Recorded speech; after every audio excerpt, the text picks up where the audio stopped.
The fighting had stopped. What came next was the silence, and the silence was worse than the screams. Across the Scythian steppe, under a sun that gave no mercy, the ground had become a floor of broken men and thrashing horses. The air tasted of iron and hot dust. A woman walked through it. Her boots pressed into earth soaked dark, and each step made a sound she did not seem to notice. Her face gave away nothing. Her eyes moved across the field and stopped for no one. She stepped over her own dead. She stepped over the invaders, the same cold look for both.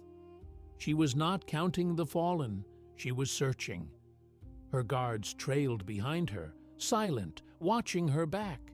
They already knew what she wanted, one body, a single corpse hidden among thousands scattered to the horizon. The man she hunted was no ordinary soldier. He was no ordinary king. He was Cyrus the Great, the King of Kings, the one who had broken Lydia, bent the Greeks of Ionia to his will, and taken Babylon by turning a river from its bed and walking his army through the emptied channel. He built the Achaemenid Empire, the largest realm the world had yet seen. He moved like a force of nature. Men spoke of him as if he were half legend, a ruler whose hunger had redrawn every border on the map. So one question hung in that air, thicker than the dust of the retreat. How did he come to lie here? How did the master of the world end as a body in the dirt? His empire stopped cold at the edge of the grasslands, beaten by a nomad queen he had waved off as a savage. This is not a story about a battle. It is a story about a promise. When Queen Tomyris finally stood over the corpse of her enemy, she spoke one order, short, sharp. A soldier brought her a wineskin, the kind carried across the plains on long rides. It held no water, it held no wine. It was heavy, and it moved in her hands with the slow weight of something thick and dark. Blood. Blood drained from the Persian dead. What she did next turned into a legend, whispered in fear from the Aegean to the Indus. It was the vengeance of a mother who had sworn an oath over the body of her son, and she meant to keep every word of it. She would teach the most powerful empire on earth what one word truly meant: insatiable. Tell us which city and country you're watching from in the comments below. And if you believe these stories deserve to be told, take a moment to subscribe and support the project. You're watching Ancestral, the best dark history channel in the world. The Araxes ran brown and fast that morning, a hard current of snowmelt cutting the world in two. It rose in the mountains of Armenia and Media and pushed north through gorges of black rock before spreading out here into a wide, cold channel. On one bank stood order, marked roads, grain stores, tax rolls written in 3 scripts. On the other stood the open steppe, treeless and endless and unclaimed by any king. Cyrus the Great stood at the water's edge and looked east, and what he saw was not a river. It was a door he had not yet walked through. He was in his 60s now. Herodotus places these events near the end of his reign, around 530 BC, when the king had already ruled close to 3 decades from his palace at Massagetae. Behind him lay a lifetime of impossible things. He was the man who had humbled Croesus, king of Lydia, whose name had become a byword for gold. The Lydians had struck the first true coins the world knew, discs of electrum stamped with a lion's head, and Croesus had minted them in Sardis by the thousand. In 547 BC, Cyrus lured the Lydian army onto the plain of Thymbra as winter closed in, a season no one campaigned in. Herodotus says Cyrus placed his baggage camels at the front of his line.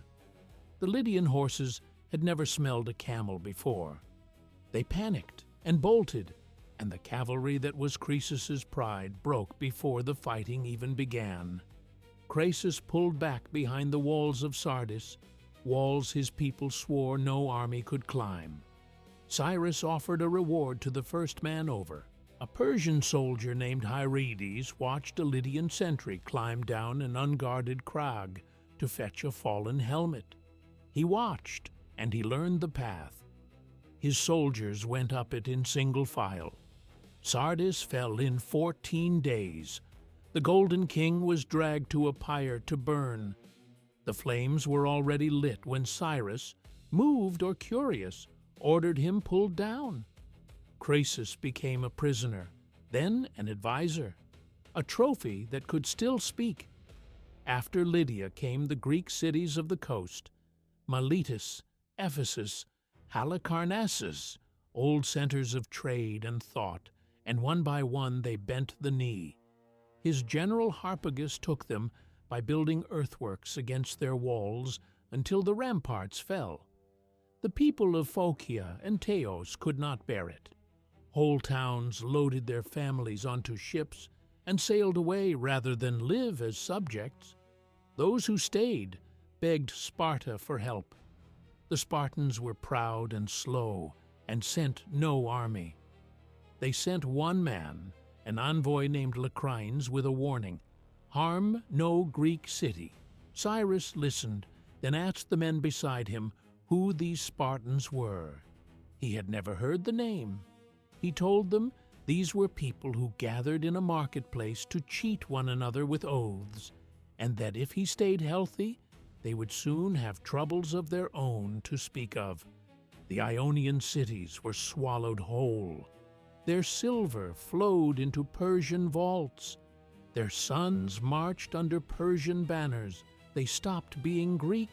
They became subjects, sorted into satrapies, and taxed by the season. Then came the prize above all others, Babylon. The city was a wonder and a fortress both.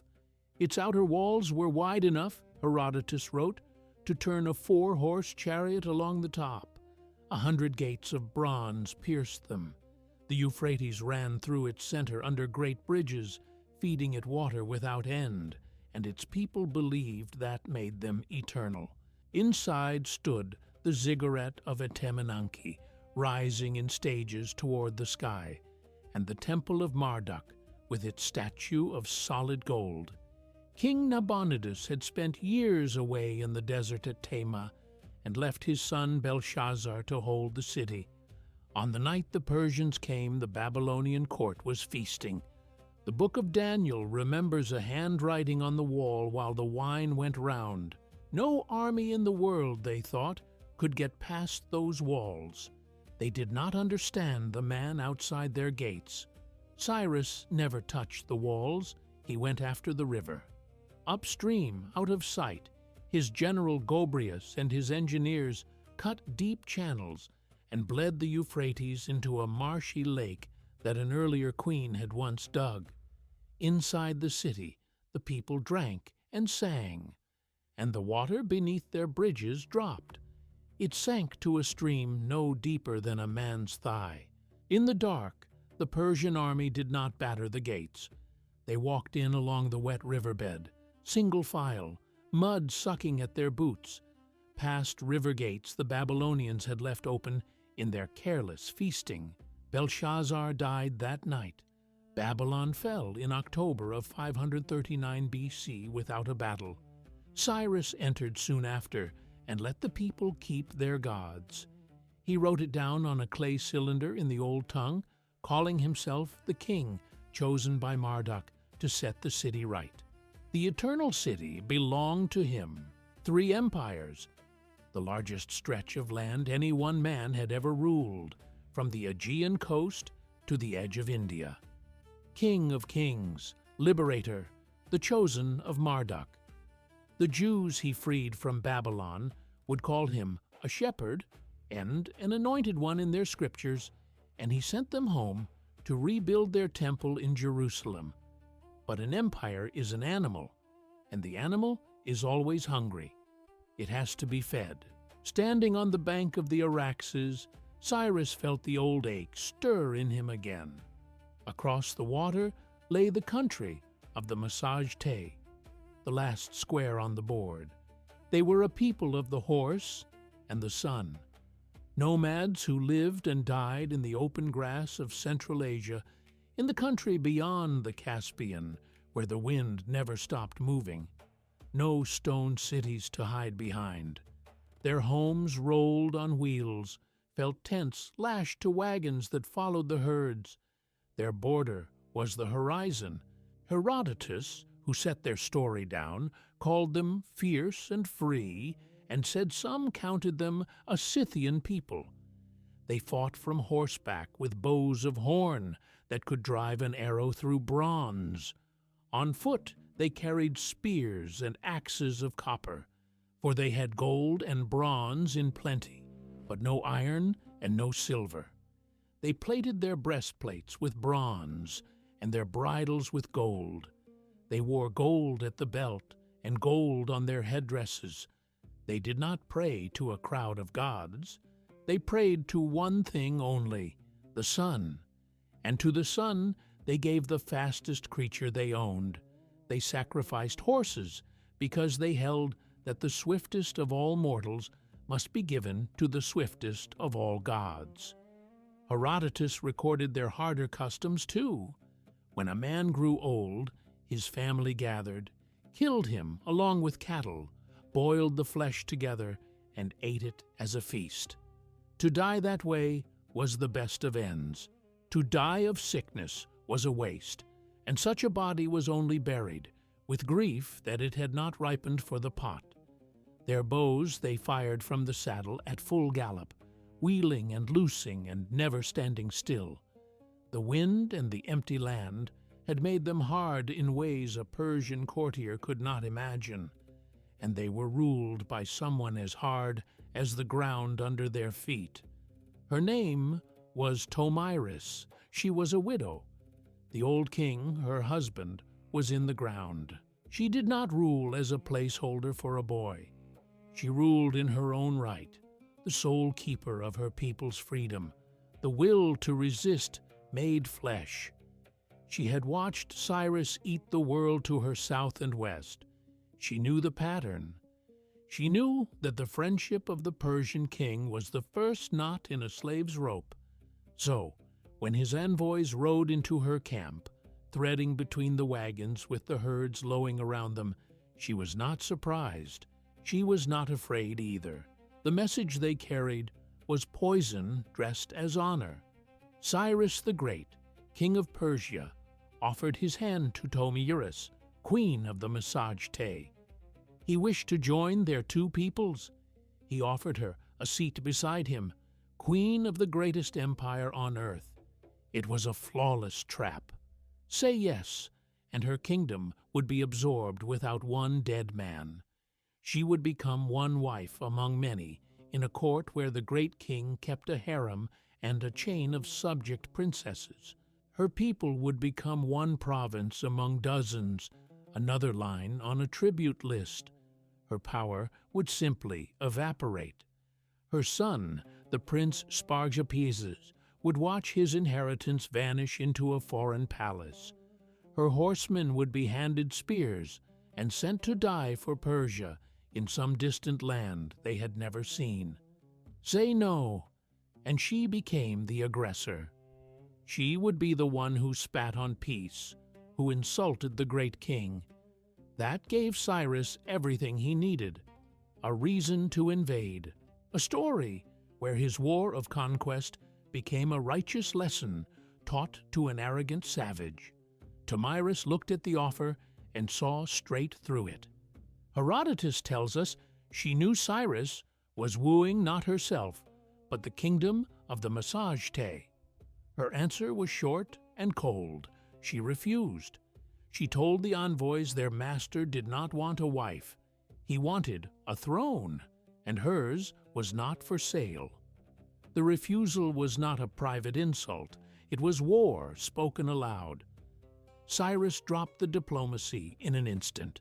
The suitor's mask fell, and under it was the face that had drowned Babylon. He marched his army to the Araxes and gave his engineers a new order.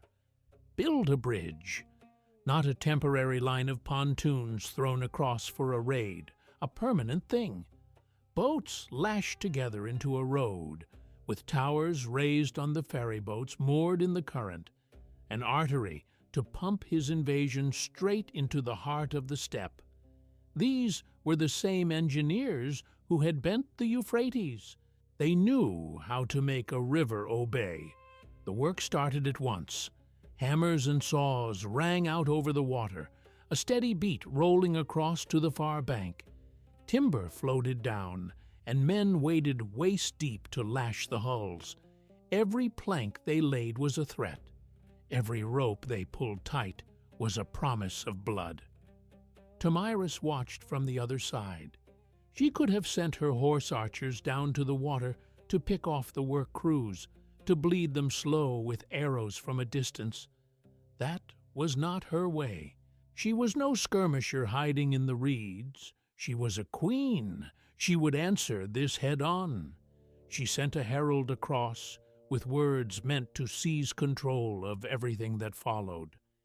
King of the Medes, her message began. She would not use his grand Persian titles.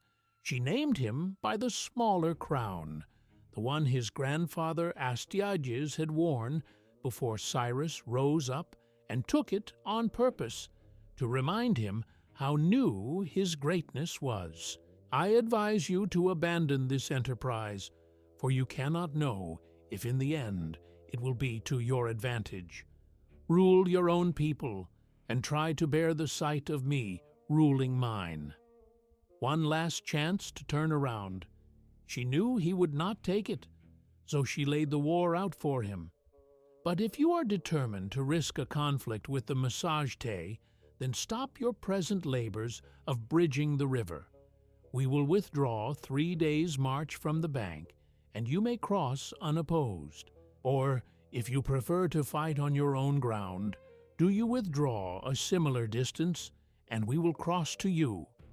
It was a brilliant piece of nerve. She handed him the choice of battlefield, and by handing it over, she took the upper hand in his mind. If he chose to fight on his own side of the river, he looked like a man too frightened to enter her country. If he crossed into hers, he did it by her invitation. On her ground, far from his supply lines, in open country, his heavy foot soldiers were never built to fight in. He was the invader. She was setting the rules. Cyrus read the message and called his senior commanders together. Persian councils were held in a way Herodotus found strange. They debated their weightiest matters twice, once drunk on wine and once sober, and only a plan that survived both was acted on. However they weighed it, the Persians were of one mind. Let Tomyris cross. Let her come to us. Fight on our own soil, where we hold every advantage. Let the barbarian army wear itself thin, marching deep into a well-ordered province. It was the safe answer, the logical one. Militarily, it was correct. One man in that tent disagreed. His name was Croesus of Lydia, the captive king, the ghost seated at Cyrus's table. He had lost everything to the very man now asking his advice, his gold, his throne, the pyre he had nearly burned upon. Once, before the war, he had sent to the oracle at Delphi and been told that if he crossed the Halys River, he would destroy a great empire. He crossed, and the empire he destroyed was his own. He had learned the price of misreading a sign, and in the years he had spent at Cyrus's side, he had done nothing but watch. He had learned the exact shape of the king's pride and the exact depth of his hunger.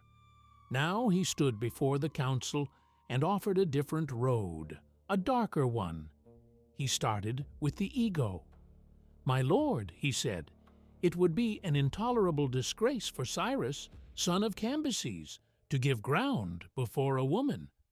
He told Cyrus that to step back, even as a trick, even as clever tactics would stain his name forever. He had to cross the river. He had to carry the war to her, but he must not fight her the way she fought. The Massagetae were masters of their own style of war, quick on their horses, deadly with the bow, at home in a country that would swallow a marching column. A straight, honest battle against them was a gamble no king should take. Croesus told Cyrus to use a weapon the nomads would never see coming. Not a weapon of war, a weapon of comfort, a weapon of rot. This channel exists because of a small group of people who believe these brutal, tangled stories from our past deserve to be told with the depth they demand. They are the insiders, the real history enthusiasts who don't just watch, but step into the mission and carry it forward. We call them the lineage. By joining the lineage, you become part of the team that keeps this whole project breathing.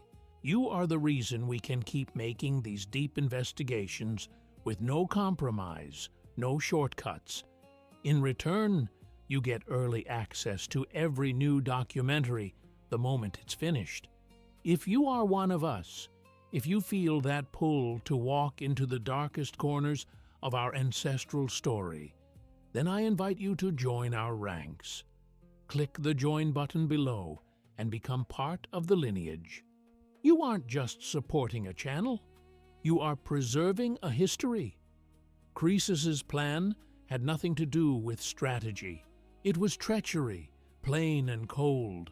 Cross the river, he told Cyrus, exactly as Tomyris invited, but do not draw up for battle.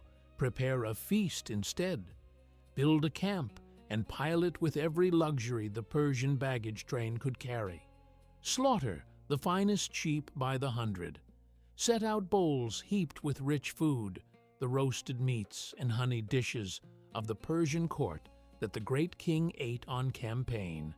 And above all, set out wine, vast amounts of it, strong, undiluted, poured full and dark into every cup. The Massagetae are not used to such luxuries, Croesus said. They drank fermented mare's milk, a mild thing that barely clouded the head. The pure wine of Persia would fall on them like a hammer. Leave your worst troops behind to guard the camp, he went on, and withdraw the main body of your army back toward the river.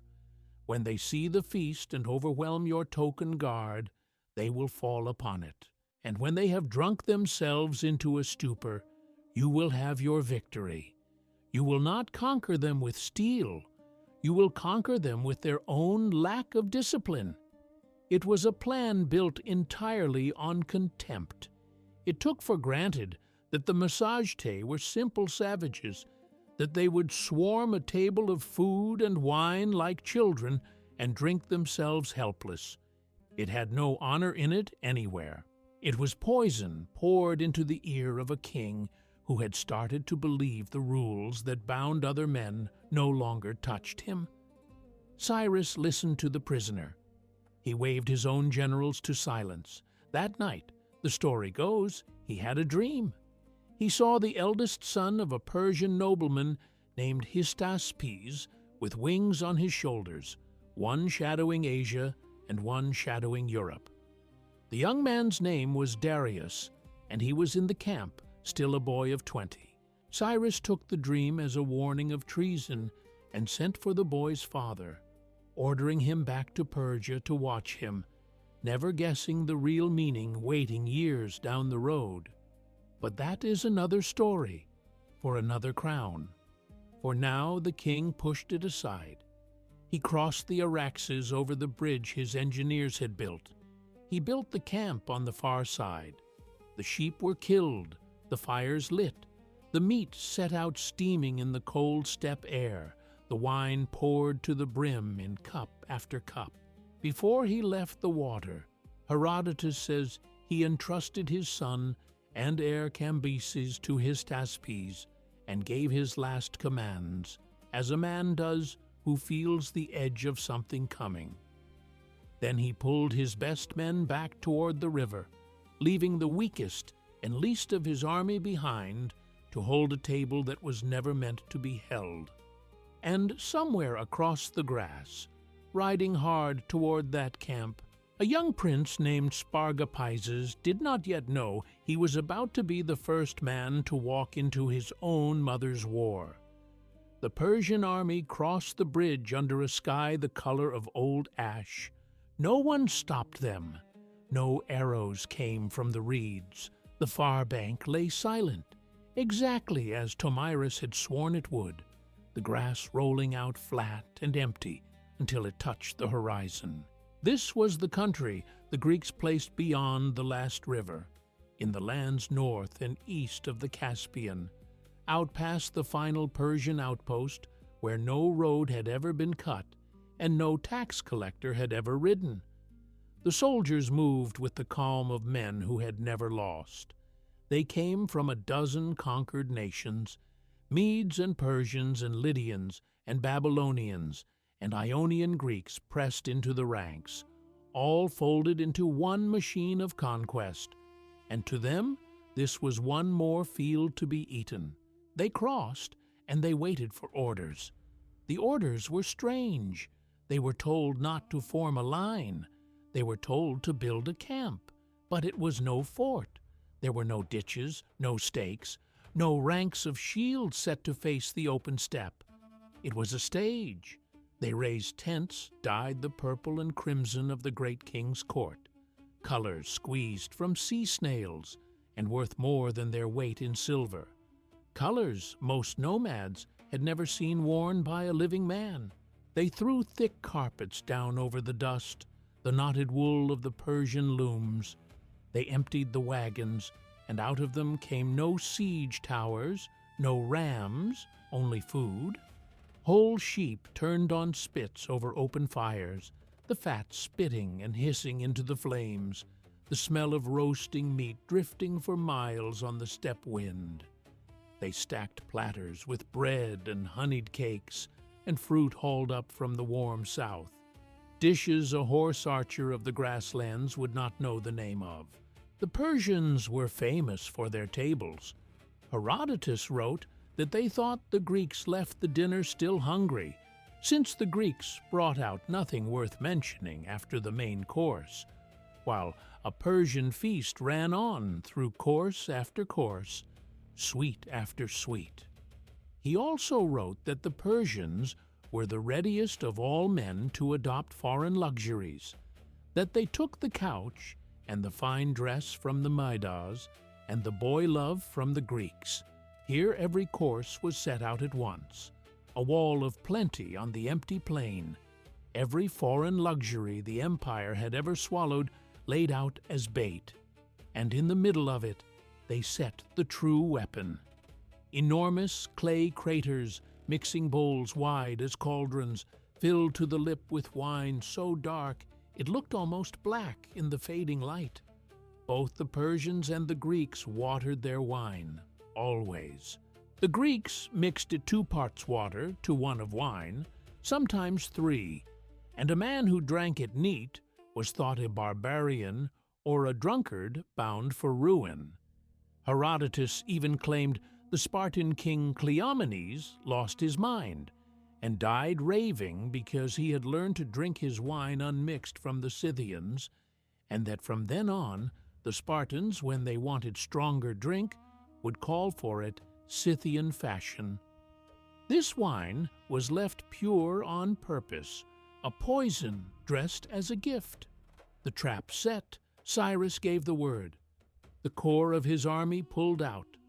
The hardened veterans, the 10,000 immortals of his own guard, so named because their number was kept exactly full.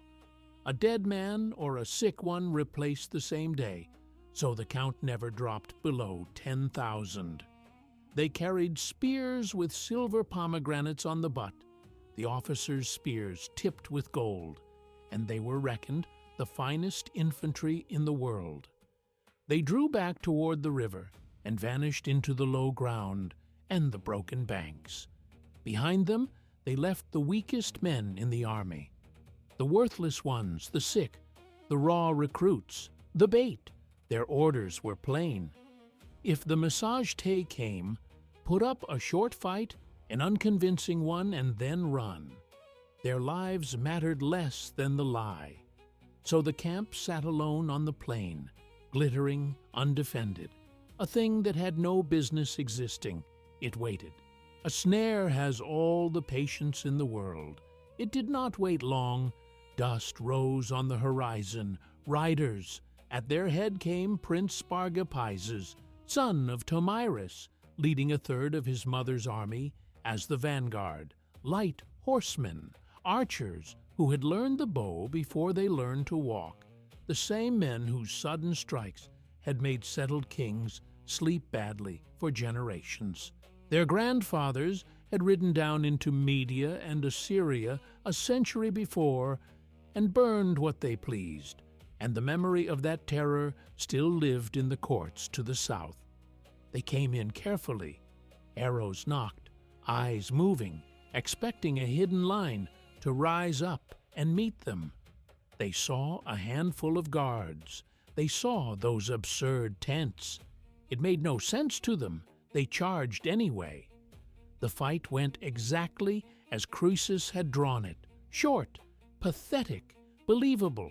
The Persian guards played their terror to the hilt, dropped their spears, and fled. A few were ridden down, arrows through their backs, and the victory cries of the Massagetae rang across the grass. It was done. They had taken the invaders' camp whole. Spargapises rode in among the tents, with his men shouting around him, and then they saw the feast, and the abundance of it hit them before a single drop touched their lips. These were men who lived on meat, on cheese, on soured mare's milk churned in leather bags tied to the saddle. What lay before them looked like something out of a story told around a winter fire. They were young. They were winning. They were hungry. They fell on the food like wolves on a downed deer.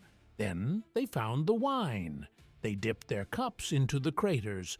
When the cups ran short, they used their bronze helmets. When the helmets ran short, they cupped their bare hands and drank, the wine running down their wrists and their forearms. Nothing in their lives had tasted like it, sweet and heavy, burning a warm line down the throat. They drank it the way they drank their milk, deep and without fear, because they did not know what it was or what it did. They toasted the prince, they toasted the queen, they toasted the sun, the one god of the plains, to whom they gave their swiftest horses. Their voices climbed and slurred and ran together. They were the finest warriors alive. They had sent the Persians running like dogs. The whole world was theirs to take. The wine was a liar. It did not only bring the joy, it brought a weight behind the joy. It settled into their arms and their legs, thickened their tongues, smeared the edges of what they could see. The riders who had swept in on quick horses turned into a sprawling, mumbling heap. One by one they went down where they stood. They dropped by the fires, boughs sliding out of loosening fingers, and did not get up. The camp of triumph became a floor of sleeping men, and Spargapises, their commander, the heir to the throne, lay as senseless as the least of them, gone from the world entirely. The sun sank and threw long shadows over the still camp. The fires burned down to red coals.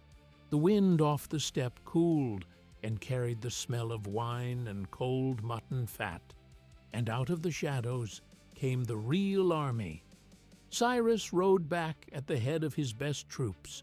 They came without a sound, boots muffled in the grass, orders passed by hand and not by voice. They spread out and closed a ring around the camp, blades and spearheads catching the last of the light. No sentry called out. There was no one awake to call. The only noise was the crackle of the dying fires and the snoring of hundreds of drunk men. What followed was not a battle, it was a killing. The Persians walked in among the sleepers and started the work. They opened throats. They pushed spears down into bodies that never moved. There was nothing of war in it. It was the labor of a slaughterhouse, done quiet and steady in the dark. A few of the nomads woke to the screaming of their friends and clawed their way up, swaying, still drunk, groping for swords their hands could not close around. They lasted seconds. Most died where they slept. The rest, Herodotus tells us, were taken alive, and among them was the prince. His men were dragged up and bound, wrists lashed behind their backs, and herded into a line of prisoners that stretched off into the dark. In the middle of it all, the Persians found the prize. Spargapises was hauled from his tent and thrown at the feet of the king. He was no captive, taken sword to sword. He was a shame-made flesh, stinking of wine, his rank stripped from him not by a better fighter, but by his own greed. Cyrus looked down at the son of the woman who had refused him. He had his hostage now, he had his checkmate. The war, he thought, was finished before it had properly begun. His whole life had taught him that the last piece always fell. Lydia had fallen on the plain of Thimbra. Ionia had fallen city by city under Harpagus. Babylon had fallen without a fight in the dry riverbed.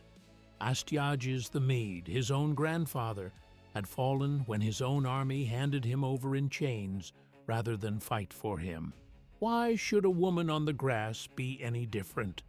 The news outran the horses. The few who slipped the massacre rode hard back to the main camp, faces gray, and they told the queen everything: the tents, the wine, the ambush that came out of the river at dusk, a third of her army dead in their sleep, and her son in chains. The grief of a mother can level a house, the grief of a warrior queen can level a kingdom. Tomyris did not weep.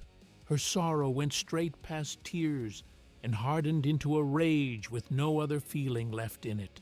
This was not a defeat she could have swallowed. Her people knew defeat and knew how to answer it. Sword against sword, horse against horse. This was a defilement. Cyrus had not beaten her men with courage. He had drugged them. He had taken the way her people feasted their gods and their dead and turned it into a weapon against them. He had spat on every law of honest war. She spoke a message and put it in the mouth of a herald, a man who rode as if the fury itself were chasing him, because in a way it was. The words reached Cyrus in his own camp. It was not a plea. It was not an offer of surrender. It was an oath sworn in front of gods and men. Bloodthirsty Cyrus, it began, and the contempt was in the first word. Do not be elated by what you have done. It is nothing to be proud of. You defeated my son, not by your bravery in battle, but with the fruit of the vine, a poison that drives men to madness. Now listen to my advice, and I advise you well. Give me back my son, and leave this land unpunished for your foul trick. But if you will not, I swear by the sun, the Lord of the Massagetae, that I will give you your fill of blood for all your insatiability. Give back the boy, or she would drown him in the very thing he could never get enough of. Before you hear how Cyrus answered that oath, look at your screen for a moment. The story you are hearing tonight does not come from thin air. It comes from one of the most important books ever set down by human hands, the first true work of history, 9 books gathered by a man from Halicarnassus that the world would come to call the father of history himself. He wrote it in the 5th century before Christ, a generation after these events, walking from city to city and gathering what men remembered. And without it, almost everything you know of Cyrus and Tomyris would be lost to us entirely. The source behind this whole investigation, Herodotus and his histories, is on the shelf below and ready for you to own. Click the View Products button on your screen. It is a masterwork, and to hold it is to touch the root of nearly every story we tell on this channel. When the shelf opens, you will also find a handful of dark relics and themed pieces we have set aside for the ones who ride with us the closest. Open the shop, look through it, and keep listening, because what comes next is the reason her name outlived his empire. In the Persian camp, Spargapises was surfacing out of the wine. The world came back to him in broken pieces. The hammering behind his eyes, the foul dryness in his mouth, the taste of the wine gone to rot. Then the cold cut of rope on his wrists. He was a prisoner. He turned his head and saw the bodies of his men stacked like cut wood in the gray light before dawn. He saw the survivors led off in chains, heads down. He saw the ruined feast, the overturned craters, the wine dried black in the trampled dirt, and the truth of it fell on him all at once. He had not been beaten. He had been fooled. He had walked a third of his mother's army into a trap so crude, so childish, that an enemy who saw him as a greedy boy had baited it with nothing more than dinner. His failure was total. He had shamed his mother. He had betrayed his people. He had spent the lives of thousands of men who trusted him and spent them for a cup of wine. The shame sat in his stomach like a stone, sicker than any hangover, for a people who held that the worst death was the slow one, the death of sickness in a bed. To be caught drunk and helpless and bound was a fate beyond bearing. His father had been a king. His mother ruled in her own name. And he had been taken sleeping, without a wound on him, without an enemy's blade ever crossing his own. They brought him before Cyrus. We do not know what passed between them in words. We know what the prince did after. He spoke, and through an interpreter he asked for one thing. He asked that his hands be untied. Perhaps Cyrus took it for surrender, the boy ready at last to kneel and buy his life with loyalty. Perhaps it was contempt, the careless mercy a man shows a beaten thing before he decides what use to make of it.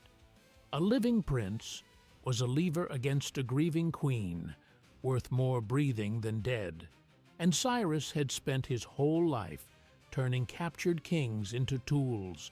Croesus still stood at his side, proof of it, the Lydian who had lost a crown and lived on as an advisor. Whatever moved him, the king gave the order. The guards loosened the ropes.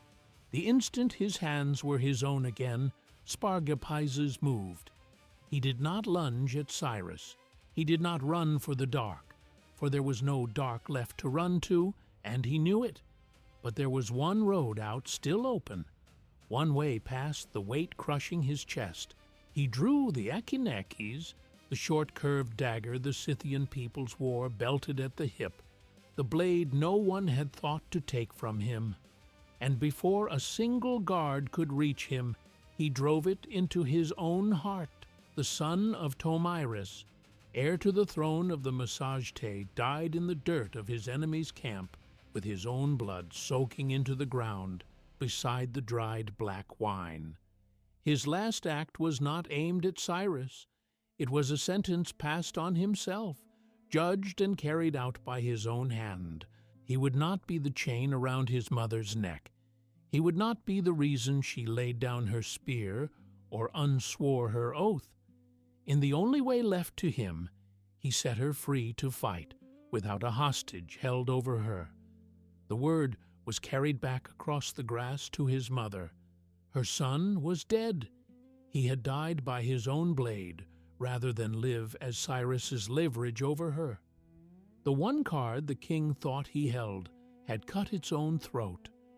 The war was no longer about land, not about tribute, not about a crown, not even about a bridge thrown over a cold river. There was only one currency left that could settle what Cyrus owed her now. She had sworn it by the sun, the great lord of the Massagetae, and her people did not break oaths sworn to the sun and live. She would give him his fill of blood, and she meant to collect every last drop of the debt with her own hands on a battlefield of her choosing before the year turned. The death of a prince is the birth of a monster. When the word of her son's suicide reached her, the woman named Tomyris died with him. What stood up in her place was something colder, not a mourner, not even a queen anymore, not in the way she had been that morning. She had become the debt itself, made flesh, walking. Her only purpose now was to balance a scale. She did not gather her people with speeches about freedom or the land. She did not need to. She let them look at her face, and in it they read their own grief and their own shame, and the promise of what was coming. She called up every warrior she had left, the boys barely old enough to bend a bow, the old men who could still keep a saddle. Herodotus tells us she summoned the whole strength of her people for this, held nothing back, drew in the 2/3 of the army that had not ridden with Spargapises to his ruin. Riders came in from the far pastures, from the felt tents scattered across 100 miles of grass, until the host she led was the largest the Massagetae had ever put in one place. This would not be a matter of clever tactics. It would be an act of erasure. She was not guarding a border anymore. She was hunting one man across the grass.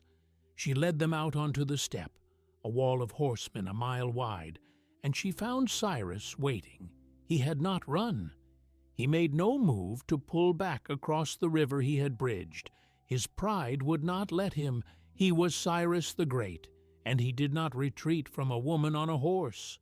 Behind him stood the record of a life that made the thought absurd. He had unseated his own grandfather Astyages the Mede at the Battle of Massagetae, when the Median army turned on their king and handed him over in chains.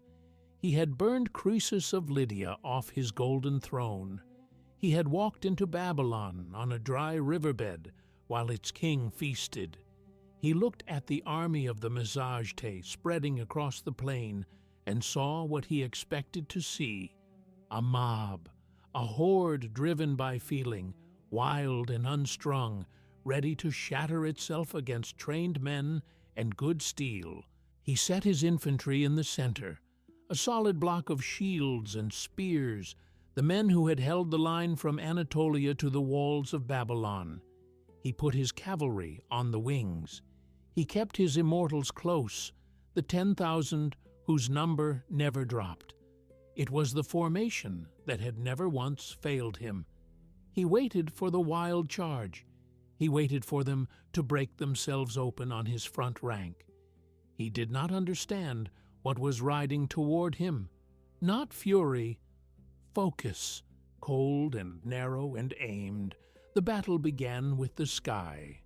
The Massagetae were, before anything else, archers on horseback.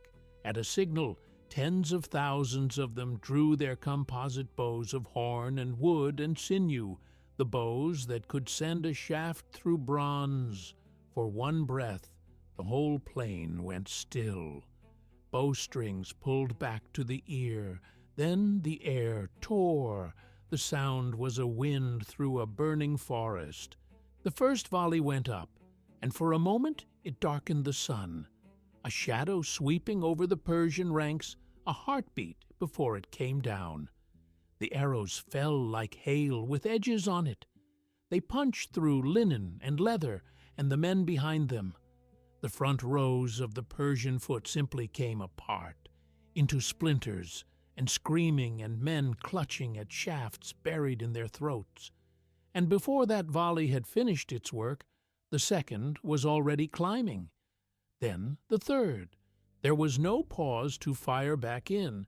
There was nothing to do but crouch behind the shields and take it, and watch the men on either side drop and not get up. The bronze scale armor the wealthy Persians wore rang and rattled under the impacts, and where a gap opened at the neck or the arm, the arrow found it. The wicker shields of the front rank bristled with shafts until they were too heavy to hold up, and men let them fall. When the quivers ran dry, the war changed shape.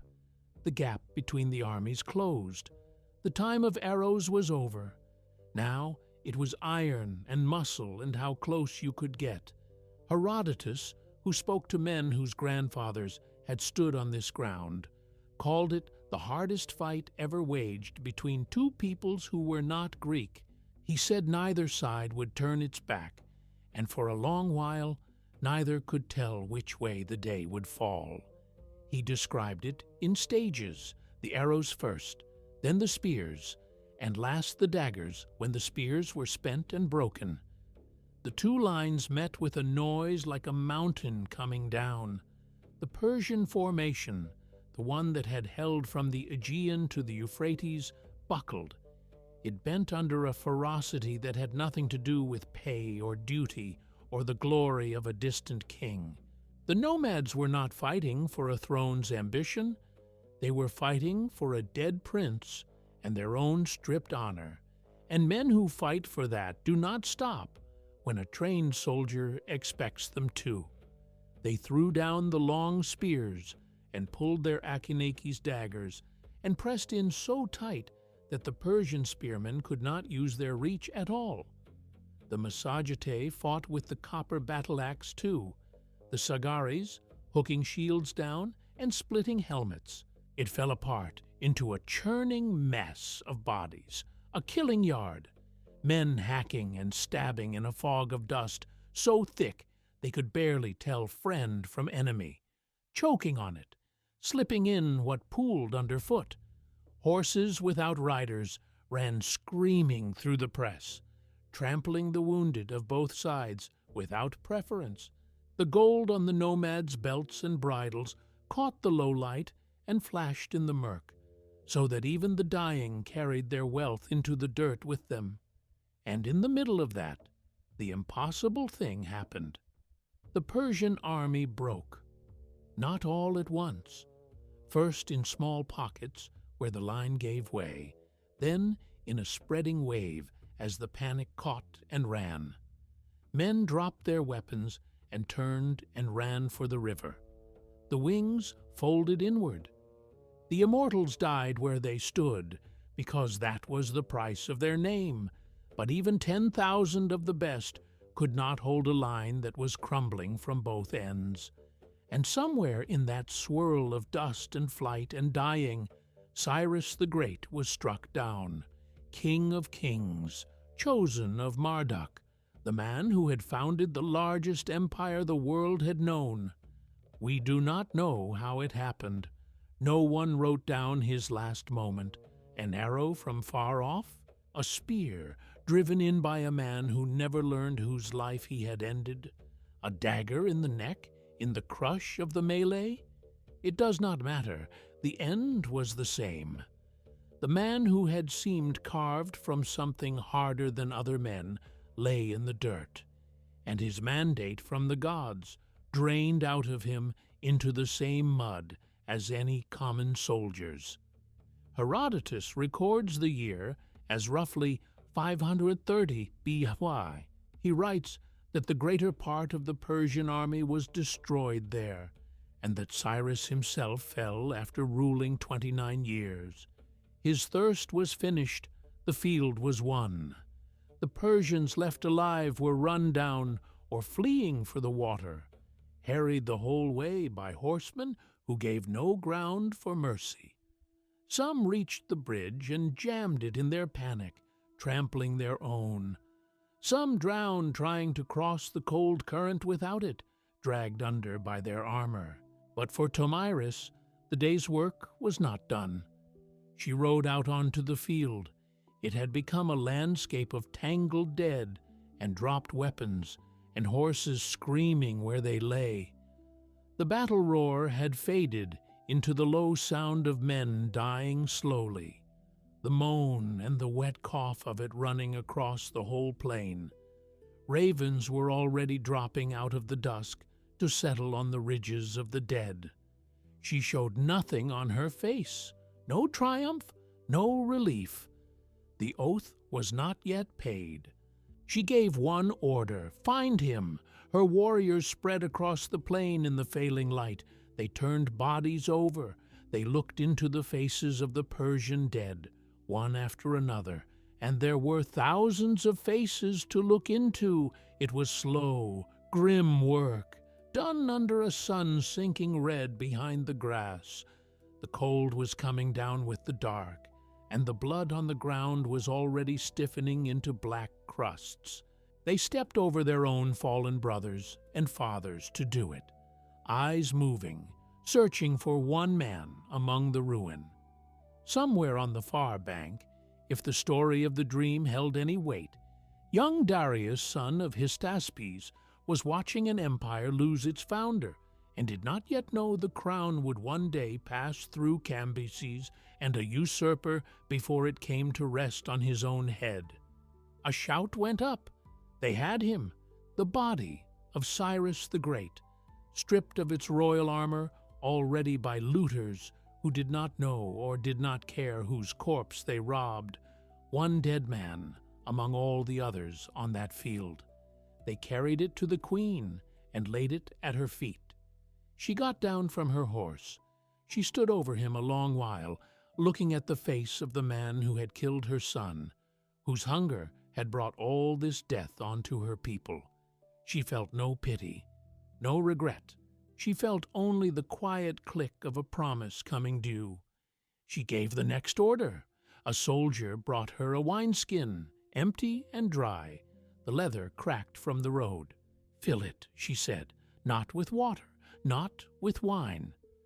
Her men went among the freshly killed Persians and opened their throats and let the blood run down into the skin until it was full, until it was heavy, until it sloshed thick and dark with the life of Cyrus's own army. It steamed a little in the cold air as it ran, and the smell of it hung over everything. They brought it to her. She knelt beside the corpse of the king. With her own hands and a blade, she took his head from his shoulders. She lifted it by the hair, the dead eyes fixed on nothing, and then she pushed the head of Cyrus the Great, the man who had swallowed half the world, down into the skin full of blood. She held his face under it, and she spoke the words Herodotus set down, carried across the silent field. "I warned you that I would give you your fill of blood, and so I have. Though I live and have defeated you in battle, you have ruined me, for you took my son by treachery." The word of it went out across the ancient world like a stone dropped in still water. It became a legend, told in the courts of kings and shouted in the markets of far cities.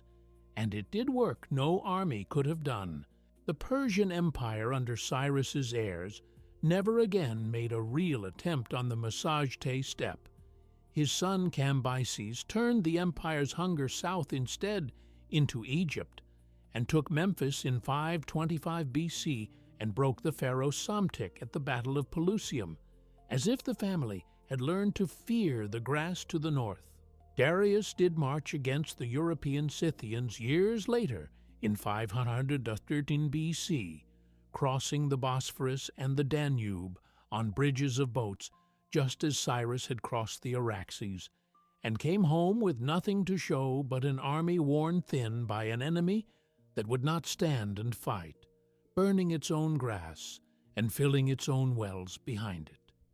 The lesson had been carved deep. The river became more than a line on the ground. It became a line in the mind, a border marked by the ghost of a king who lost his head to a grieving mother. Tomyris had not only won a battle, she had drawn a boundary in the blood of the greatest man of his age, and the greatest empire on earth wouldn't step across it for generations. There is one more thread. Cyrus was buried at last at Massagetae, in his own capital, in a plain stone tomb that still stands in Iran today, a simple gabled house of pale rock raised on 6 broad steps. Whatever ruin his body met on the steppe, the empire wanted its founder home, and a college of priests, the Magi, was kept there for generations to guard him, to sacrifice a horse to his memory each month, and to keep a lamp burning inside. When Alexander of Macedon reached that tomb 2 centuries later, in 330 BC, at the height of his own conquest of Persia, he found it broken open and robbed, the golden coffin battered, and the body flung out onto the floor. Arrian records that Alexander was shaken by the sight and had the men responsible questioned under torture. He ordered the tomb sealed and set right again, and gave the task to Aristobulus, one of his own officers, who wrote down what he saw inside. Plutarch and Arrian both preserve the inscription Alexander is said to have read there, the dead king's own words to any conqueror who came after him. "I am Cyrus, who won the Persians their empire. Do not grudge me this little earth that covers my body." Even in the ground, the King of Kings was still asking the world to let him keep what he had taken. And the young Macedonian, who would soon lie dead himself at 32 with his own empire torn to pieces by his generals, read it and understood, for one moment, exactly what it meant. Now we owe the truth to the story. Herodotus, who gives us this account and makes it burn, knew it was not the only tale of how Cyrus died. He wrote plainly that he had heard many, and that he chose this one because he judged it the most believable. Others told it differently. Ctesias, a Greek physician who served for years in the Persian court under Artaxerxes II and read the palace records at Susa, said Cyrus fell not here at all, but fighting another people entirely, the Derbaces, who used war elephants against him, and that he lingered wounded for 3 days before he died with his sons Cambyses and Bardia at his side.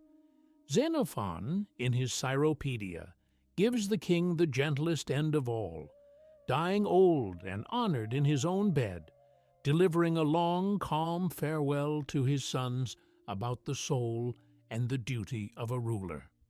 Berossus, the Babylonian priest, who wrote centuries later for the Greeks, had his own version again. Diodorus of Sicily wrote that Tomyris took the Persian prisoners and crucified them by the thousand, and that Cyrus had crossed the river in the first place only because a false calm had lulled him deeper than he meant to go. None of those survived the way this one did.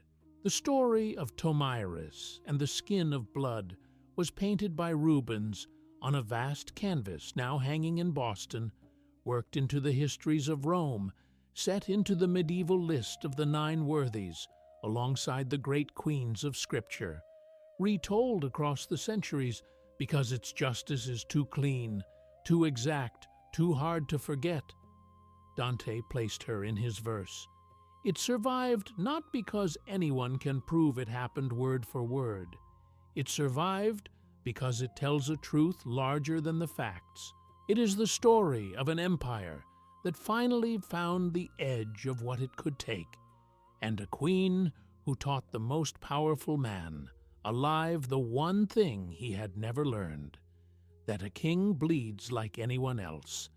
Thank you for staying with this story all the way to the end. If you believe the past still matters, and that these stories deserve to be kept alive and told well, take a second to subscribe, leave a like on this video, and send it to one person who needs to hear it. You've just watched another premium documentary by Ancestral, your ultimate history hub on YouTube. Now look at your screen. Another investigation is rising into view. It is the next chapter waiting in your descent into the darkest corners of our past. Click it. Keep going down. We will be there when you arrive.